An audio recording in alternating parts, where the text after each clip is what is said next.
Right here, I purchased myself an orange jumpsuit.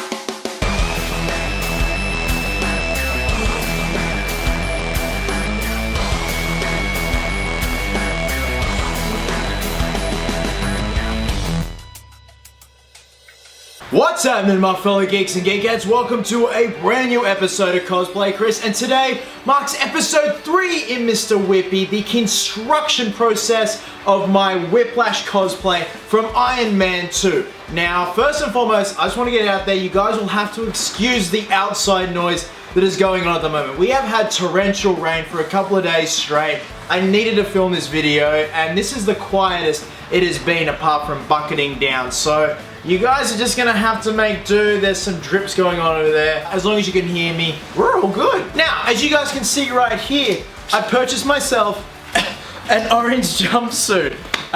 So even though I do have to remove those reflective parts, so there's gonna be a whole episode dedicated to the weathering process of the coverall. So the funny part is these were valued at $120. Miles and I went to a safety store the other day. The lady said, "What are you using them for?" We told her, we said essentially we're going to be burning this thing to shreds apart from the pants area. So with that she said maybe at the register. We did. She then said $40. So great success right there. So today's episode is all about the fully completed leather harness with the addition of some 3D printed pieces for effect. So today's episode is all about getting the camera off the tripod, getting up nice and close with the leather vest. I'm also going to be comparing it with my laptop here with the photos I took of the screen-used exoskeleton that was on display in Brisbane at the Marvel Cinematic Universe exhibition. I'm going to be showing and telling you guys how I did certain pieces, and then I'm going to try the vest on, show you guys how it works, how it functions, how it feels, and then we're going to call it a day. Now, Miles and I have made a lot of headway, and we're trying not to get too ahead of ourselves in terms of the process of the Mr. Whippy series. So the next episode is actually going to probably be all the 3D pieces so far, especially the back. We have gained a lot of headway on the back area itself. So as you guys see, I've got this lovely leather harness mounted on the mannequin piece here. I'm going to do some turnaround, show you guys the back. There are magnets inserted into certain parts of the vest. As you can see right here, this piece here magnetizes on like so. We're still not sure if magnets are going to be a final decision or whether we're going to incorporate Velcro with a mixture of magnets into it, but for the most part, it does the trick. Alright, I'm going to take the camera off the tripod and show you guys some up-close footage of the vest. Alright geeks, here we go. The leather vest in all its glory with some of the amazing 3D printed parts from Miles himself. So, as you see, I've got my laptop here with the photos I took from the Marvel Cinematic Universe exhibition of the screen-used exoskeleton. So, for the most part, it's a leather hide that I bought from Tandy Leather, and as you can see, it's got EVA foam that has been contacted adhered to it. Now, I know everyone was saying in the comment section, why don't you just get a thicker hide? Well, if you get a thicker hide, it adds about $200 onto the price. So this portion here is quite a thick EVA foam, whereas the panels that rest on top are a much thinner EVA foam, as you can see right there. So there's one thickness of EVA, there's another thickness, so that's a thinner part.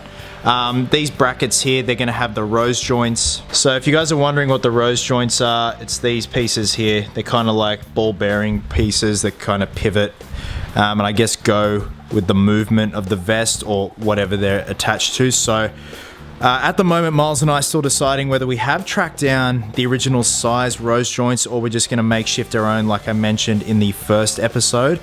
And like I also said before, these pieces are magnetized on. We don't know if we're going to be keeping the magnets all together. And these pieces screw in.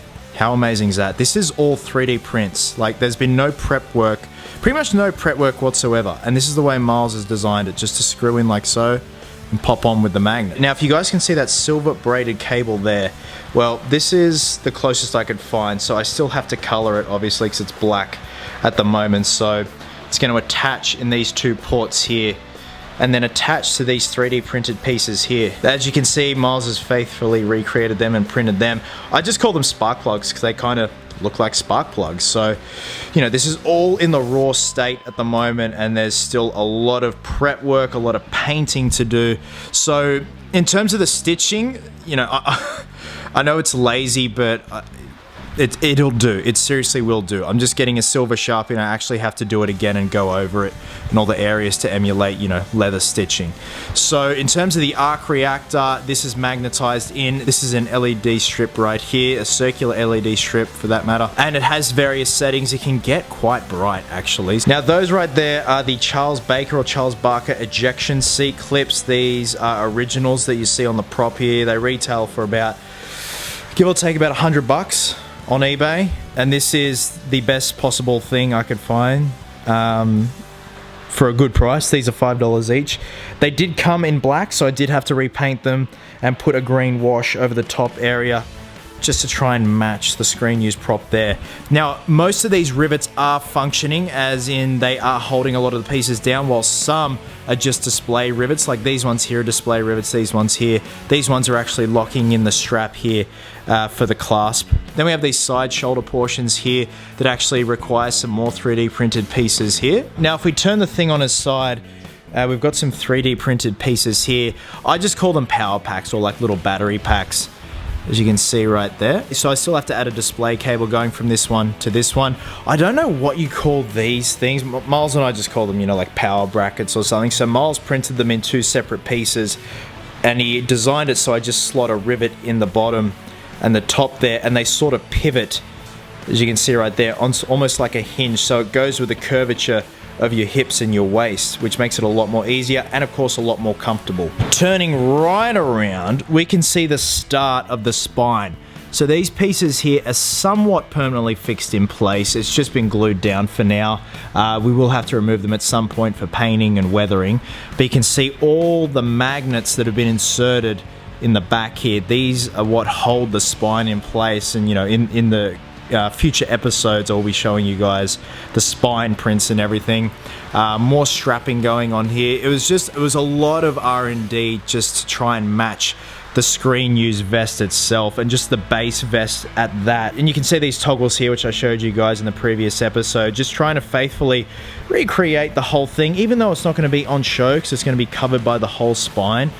You just want to do that authentic method. Now, in terms of the outer shoulder parts here, it still is in a raw state at the back here because I'm still deciding where I want it to end. So probably on this tab here, I will cut this part off here, rivet it in, and also contact adhere it to the inside of the vest itself. So geeks, that is it for the leather harness. It is really starting to bucket down right now. So what I'm gonna do is I'm gonna demonstrate putting the harness on for you guys, showing you how it looks, how it functions, how it feels, and then we're gonna call it a day before this rain gets any heavier. Guys, thank you so much as always for watching. That is a wrap on episode 3 of Mr. Whippy. I am beyond excited with this cosplay and the end result. I can't wait to show you guys. Honestly, I really hope it's going to be a game changer in terms of cosplaying and the construction of cosplay. It's been testing me, it's been testing Miles, and that is exactly what you want when you're building a cosplay. Guys, wherever you are, have yourselves a cracker of a day. I hope you're well, hope you're happy, be merry, be silly, and until next time, geeks, please always remember, cosplayers do it best.